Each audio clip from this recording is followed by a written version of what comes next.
Bihar assembly इंतखाबात के तीसरे मरहले की तशहीरी मुहिम काफ़ी ज़ोर शोर से चल रही है। आज जो कि विधानसभा हल्के के महागठबंधन के उम्मीदवार साबिक रियासती वज़ीर जनाब सरफराज आलम साहब की हिमायत में ऊदाहाट हाई स्कूल के वसी मैदान में एक अजीम इंतखाबी तशहीरी इजलास का इनेकाद किया गया, जहां जो कि असम्बली हल्के के आवाम की तादाद हज़ारों में मौजूद थी और काफ़ी शौक़ से लोग वहां आए हुए थे, जो मुल्क के मशहूर मारूफ नौजवान शायर जनाब इमरान प्रतापगढ़ी को सुनने के लिए बेताब थे। जबकि इमरान प्रतापगढ़ी अपने मुकर्ररा वक्त 1 बजे से 2 घंटे की ताख़ीर से 3 बजे हेलीकॉप्टर के ज़रिए पहुँचे। बड़े ही पुरतपाक अंदाज में राजद उम्मीदवार जनाब सरफराज आलम साहब ने अपने तमाम कारकुनान के साथ अपने मेहमान का वालेहाना इस्तकबाल किया। इस दरमियान थोड़ी बदनज़मी भी देखने को मिली। तमाम मीडिया अहलकारों को बैठने की मुनासिब जगह न मिलने से घंटों खड़े होकर काफ़ी दुश्वारी का सामना करना पड़ा। इस दरमियान महागठबंधन के स्टार प्रचारक जनाब इमरान प्रतापगढ़ी ने जहां अपने खिताब में राजद के उम्मीदवार को कामयाब करने की अपील की, वहीं उन्होंने MIM के कौमी सरबराह बैरिस्टर जनाब असदुद्दीन ओवैसी साहब को भी सियासी तनकीद का निशाना बनाया। पेश है अररिया से नुमाइंदा मोहम्मद असद की ये खास रिपोर्ट। प्रतापगढ़ी जिंदाबाद, इमरान प्रतापगढ़ी जिंदाबाद, सरफराज आलम जिंदाबाद, सरफराज आलम जिंदाबाद, महागठबंधन जिंदाबाद, कांग्रेस पार्टी जिंदाबाद, इमरान प्रतापगढ़ी जिंदाबाद, कांग्रेस पार्टी जिंदाबाद, राष्ट्रीय जनता दल जिंदाबाद, महागठबंधन जिंदाबाद। बैठ जा आप लोग भाइयों, आप सभी बैठ जाए, आप सभी बैठ जाए, आप सभी बैठ जाए, बैठ जाए, बैठ जाए। हमारे मेहमान, आप तमाम लोगों के चाहते, आप तमाम लोगों के चाहते, आप तमाम लोगों के चाहते हमारे मेहमान इमरान प्रतापगढ़ी साहब हमारे बीच मौजूद हैं। हम उनका सीमांचल की धरती पर, इस रेणु की धरती पर, ईशा प्रताप की धरती पर स्वागत करते हैं। अब आप लोगों के बीच हम जोगी के युवा नेता, आपका बेटा, आपका भाई, देश के राजनेता गुलाम साहब को दावत दे रहे हैं। आप ताली बजाकर इनका स्वागत कीजिए।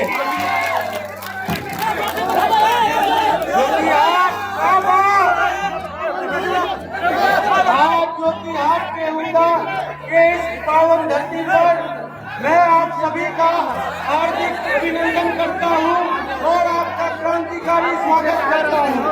मंच पर बैठे हमारे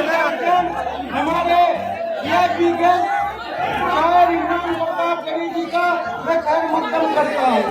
दोस्तों, आज हम बिहार विधानसभा 2020 की कार्यक्रम में इकट्ठा हुए हैं।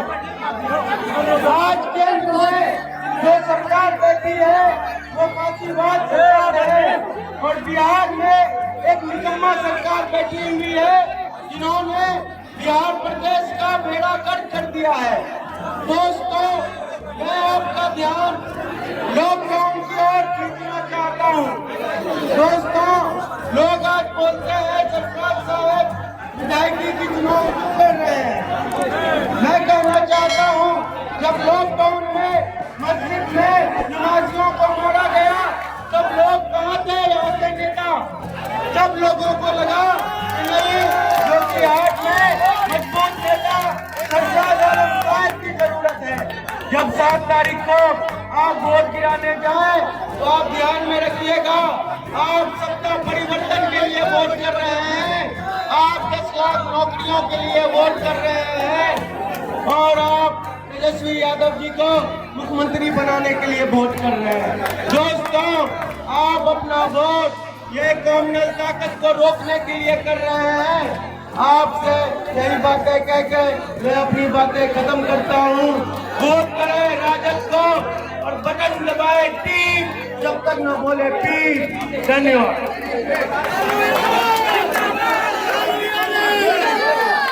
पहले मैं स्वागत करने के लिए अपने बिहार के नेता और हम लोगों के गार्जियन प्रोफेसर खालिद साहब और अल्पसंख्यक प्रकोष्ठ के बिहार के प्रदेश अध्यक्ष को दावत देता हूँ।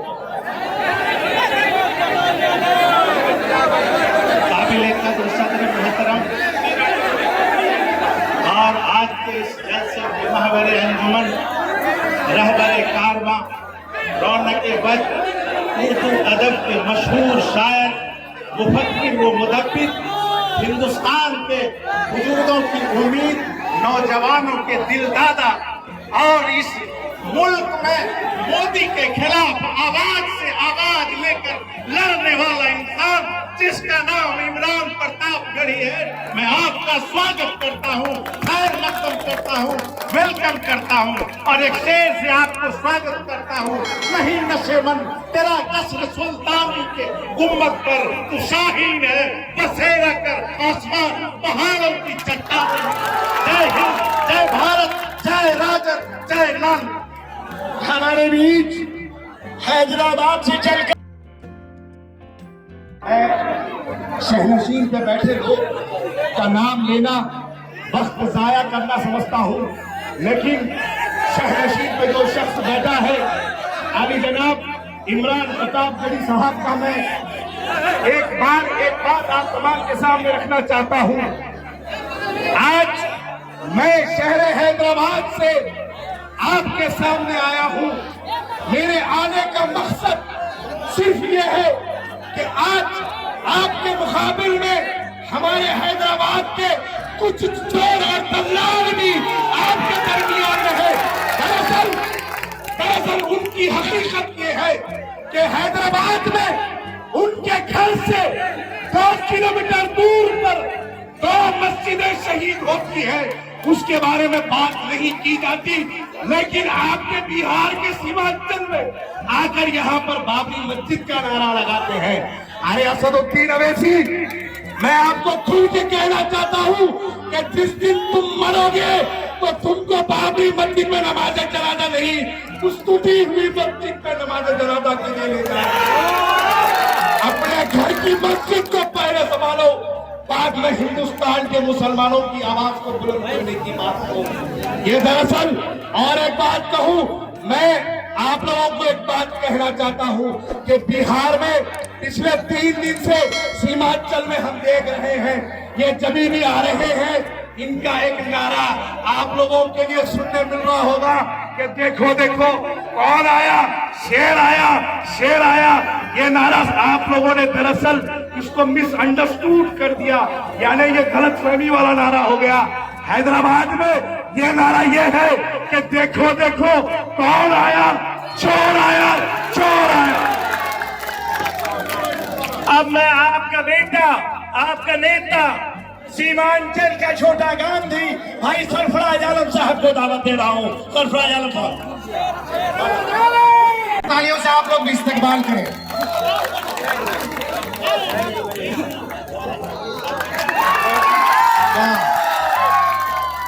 बहुत खूब। आइए सरफराज साहब, अपने शेर का जोरदार तालियों से इस्तेमाल करें सरफराज साहब का।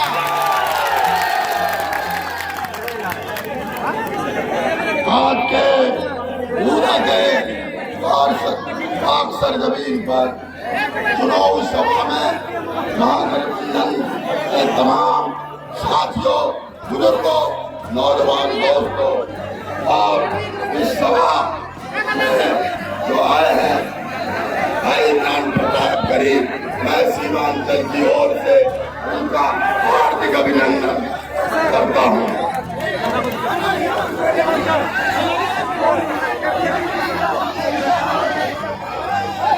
सीमांचल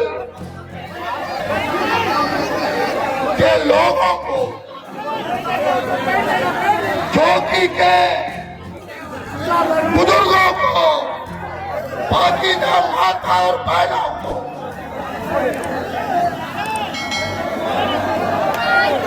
नौजवान साथियों को आज इस चिलचिलाती हुई धूप में जो अब अपने बेटा को जो दुआ दिया है, मेरे पास शब्द नहीं। आज मैं चौकी के नौजवानों को कहना चाहता हूं,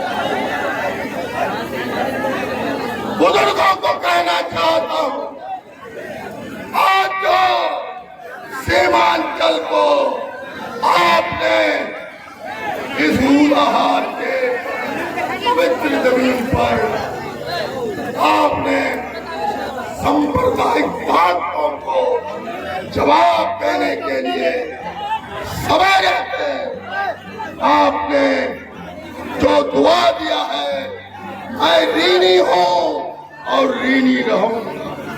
आपका बेटा को सीमांचल से कुछ लोग जो सांप्रदायिक ताकतें खत्म करना चाहते हैं, आपने आकर जो दुआएं दिया है, मैं आपका शब्द नहीं है कि शब्द आपका शुक्रिया।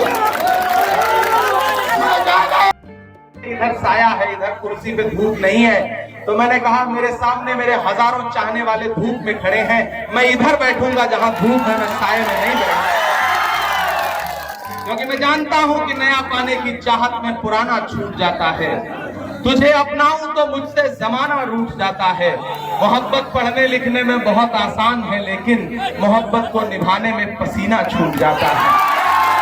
जो कि हाट वालों, अररिया वालों, मेरा ख्याल है कि आपसे तब मुलाकात हुई थी जब मरहूम तस्लीमुद्दीन साहब जिंदा थे और स्टेडियम के अंदर एक मुशायरा हुआ था और मैं आया था, और वो वही दिन था 2017 का जब उत्तर प्रदेश में योगी आदित्यनाथ को मुख्यमंत्री घोषित किया गया था। उसी शाम मुशायरा था, मैं आपके बीच में आया था। फिर उसके बाद मैं आपके बीच आया था जब तेजस्वी यादव जी के साथ एनआरसी के आंदोलन में, फिर शायद स्टेडियम में ही आया हुआ था, तब आपसे मुलाकात हुई थी। और आज आया हूं एक बहुत जरूरी मसले पर गुफ्तगू करने के लिए। जितनी छतें हैं वो इंसानों से भरी हैं। मेरा ख्याल है कि आजकल नीतीश की सभा में जितनी भीड़ होती है उतना तो यहाँ छत पे बैठे हुए हैं।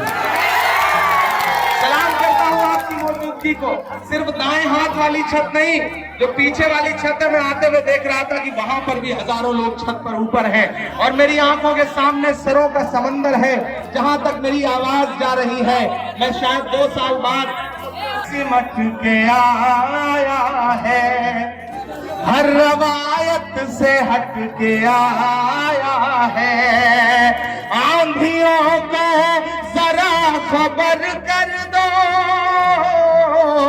आंधियों को जरा खबर कर दो, शेर वापस पलट के आया है, शेर वापस पलट के आया है। सरफराज आलम साहब, आपसे मेरा रिश्ता तब जुड़ा जब आपके मरहूम वालिद हयात थे, और उन्होंने मुझे फोन करके कहा था कि बेटा एक मुशायरा हो रहा है और मैं चाहता हूं कि तुम आओ। तो मैंने उनसे कहा था कि सीमांचल के गांधी, हम तो आपकी तकरीरें जमीन में बैठ कर सुनते रहे हैं, आपने हुक्म दिया है तो मैं आऊंगा।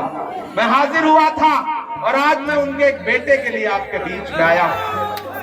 बहुत संजीदे मसले पे गुफ्तगू करने के लिए आया हूं।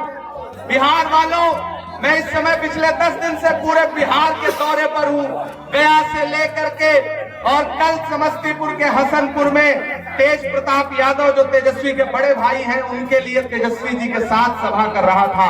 वहां तेजस्वी जी ने एक बात कही और वो बात मुझे भी बड़ी मजे की लगी। तेजस्वी ने कहा, इमरान भाई, एक तरफ से मेरा हेलीकॉप्टर उड़ता है और एक तरफ से इमरान प्रतापगढ़ी का हेलीकॉप्टर उड़ता है, और इन दो हेलीकॉप्टरों से निपटने के लिए मोदी ने 30 हेलीकॉप्टर भेजे हैं, लेकिन इनका मुकाबला नहीं कर पा रहे हैं। इन दो हेलीकॉप्टरों को पकड़ नहीं पा रहे हैं।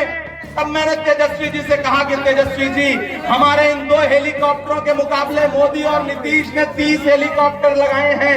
काश इन दोनों बेशर्म हुकूमतों ने लॉकडाउन के दौरान यही 30 हेलीकॉप्टर बिहार के मजदूरों को घर पहुंचाने के लिए लगाया होता तो शायद कोई भूखा प्यासा न मरता। जो कि हाट वालों, मैं जानता हूं आप बड़ी कशमकश में हैं, मैं ये भी जानता हूं कि आप बड़े फंसे हुए हैं, मैं ये भी जानता हूं कि आप फैसला नहीं कर पा रहे हैं, लेकिन आज आप जिस तरह उमड़ के आए हैं, मैं ये समझ गया हूं कि आपने फैसला कर लिया है, और आपने फैसला कर लिया है कि आप सरफराज आलम के साथ खड़े हैं। यहाँ एक सियासी जमात आई है, एक सियासी जमात आई है यहाँ पर। थोड़ी देर संजीदगी के साथ मेरी गुफ्तगू सुनना।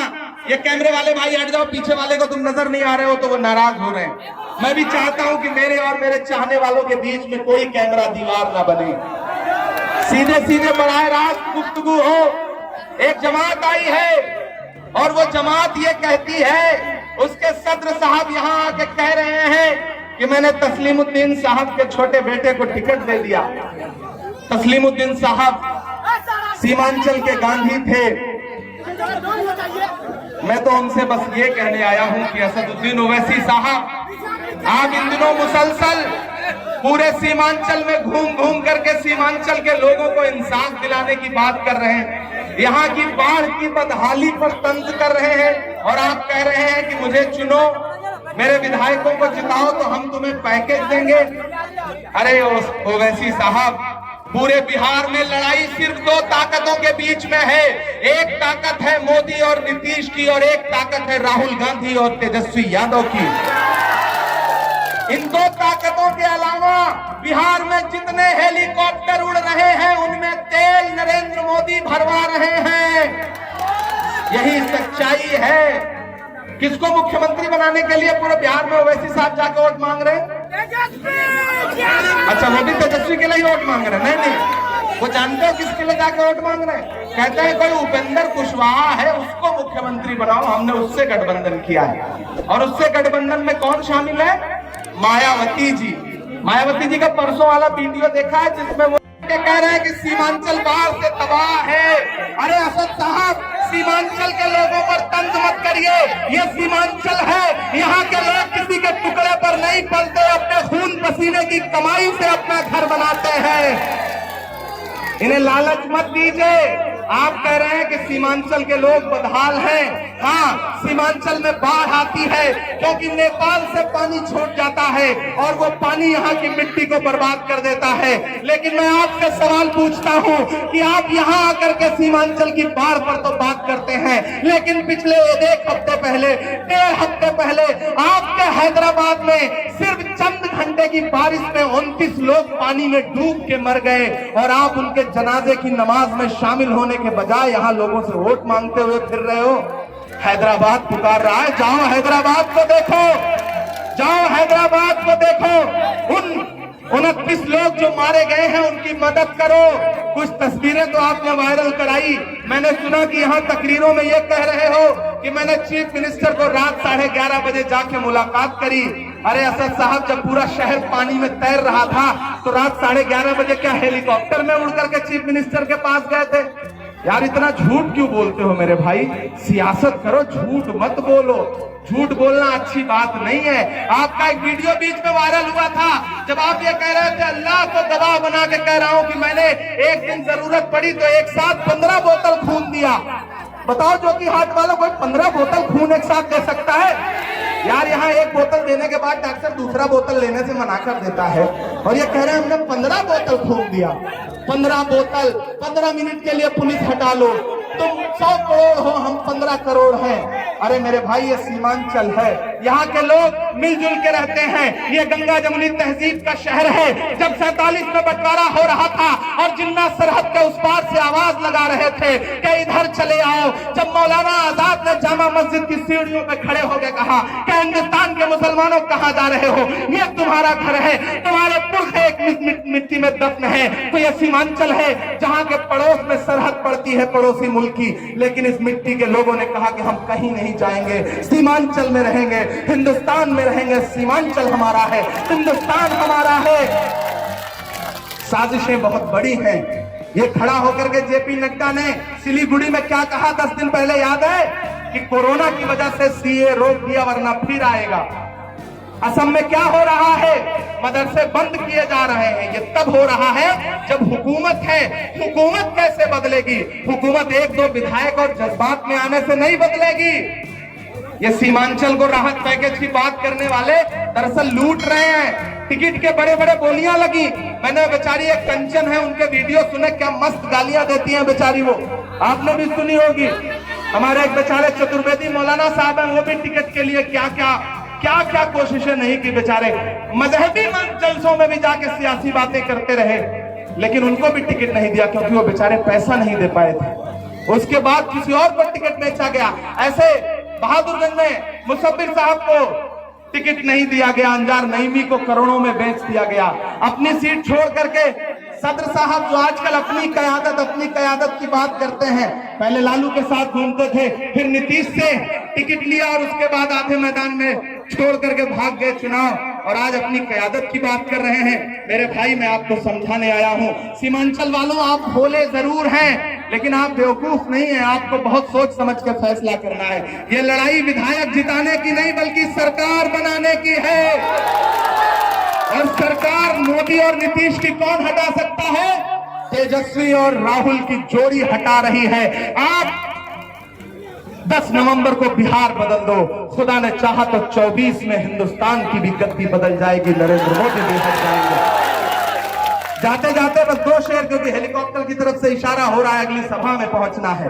मैं आपसे आखिर में इतना कह के जा रहा हूं कि कुछ याद रहे न है, लेकिन याद रखना कि लॉकडाउन में जब तुम गुजरात से मार के भगाए जा रहे थे, हैदराबाद में फंसे हुए थे और तुम्हें पानी तक नहीं नसीब हो रहा था, और जब पैदल चल के 1200 1500 किलोमीटर आ रहे थे, तो यही दिल्ली की पुलिस, उत्तर प्रदेश की पुलिस तुम पे लाठियां बरसा रही थी, मुर्गा बना रही थी, तुम भूखे थे, प्यासे थे।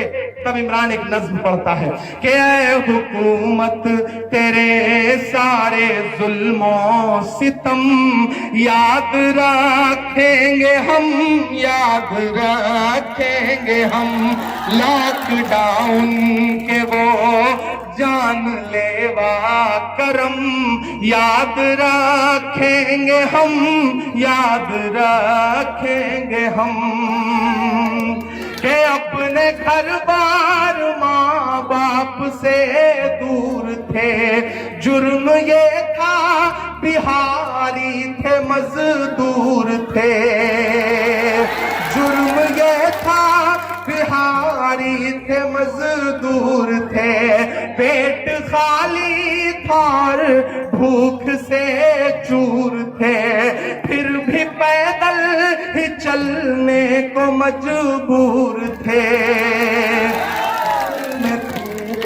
बसी आंख आंसू से नम याद रखेंगे हम, याद रखेंगे हम। नीतीश कुमार, आपने गद्दारी करी। 2015 में इसी बिहार की आवाम ने आपको मुख्यमंत्री बना दिया था महागठबंधन का, लेकिन आप बीजेपी की गोद में बैठ गए, जिसे आप बहुत झूठा पार्टी बोलते थे। ये बिहार है, ये हर गुनाह माफ कर सकता है, लेकिन गद्दारी नहीं माफ कर सकता, नहीं माफ कर सकता। तब मैं आखिरी मिसरे पढ़ता हूं कि 15 सालों का बदला लिया जाएगा। अरे पहुंचाओ इन मिसरों मोदी जी के कान तक। मैं फिर से पढ़ता हूं, तैयार रहना। 15 सालों का बदला लिया जाएगा। लिया जाएगा कि नहीं लिया जाएगा?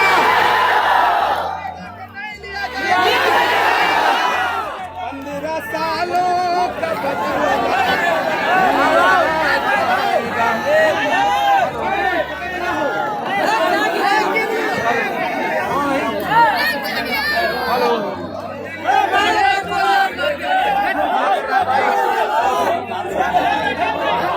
सालों का बदला लिया जाएगा, सब सवालों का बदला लिया जाएगा। चलते चलते जो थे पाँव में पड़ गए, चलते चलते जो थे पाँव में पड़ गए, ऐसे छालों का बदला लिया जाएगा। अरे लिया जाएगा कि नहीं लिया जाएगा? लिया जाएगा कि नहीं लिया जाएगा?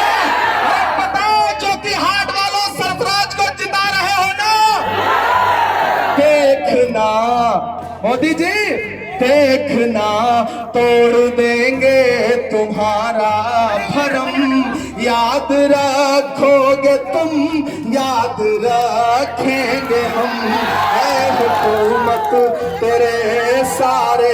अगली सभा के लिए देर हो रही है, आप सरफराज भाई को जिताओ, इसी जगह पर जीत के जश्न में फिर आऊंगा और सरफराज मंत्री बनेंगे।